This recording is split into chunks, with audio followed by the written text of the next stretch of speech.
এখানে আমরা এখন এখানে শর্মা ধাবা বলে একটা ধাবাতে এসেছি। সেই ধাবাটা এটা হচ্ছে রাউরকেল্লাতে যেতেই পড়ে। জায়গা কোন সা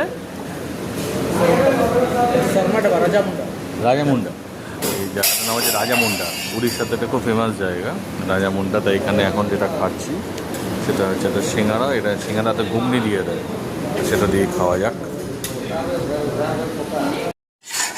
আর একটা চমচম দিলাম, দেখে মনে হচ্ছে জিনিসটা খুব ভালো হবে করে দেওয়া, রাবড়ি দেওয়া রয়েছে, সিঙ্গারা তার সাথে ঘুগনি।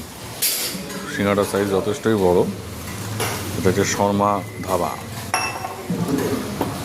খাওয়া যাক। আচ্ছা, এখানে দেখুন ভ্যারাইটিস মিষ্টি রয়েছে। চমচম রয়েছে, যেটা আমি খেলাম সাদা মিষ্টিটা রয়েছে। পটল ছেড়াটা মিষ্টি রয়েছে। এছাড়া বিভিন্ন ধরনের রয়েছে, দই রয়েছে, কালাকাঁদ আছে, রসমালাই আছে, ছানাপোড়া আছে। এখানে ফেমাস হচ্ছে রয়েছে, পেড়া রয়েছে। এটাই হচ্ছে। আর পার্সেল দিয়ে দেন। তো এখন যাওয়া যাক। স্ন্যাক্স খেলাম ছোটোখাটো, খেয়ে এবার ওই যে আমাদের গাড়ি দাঁড়িয়ে আছে, এবার যাওয়া যাক।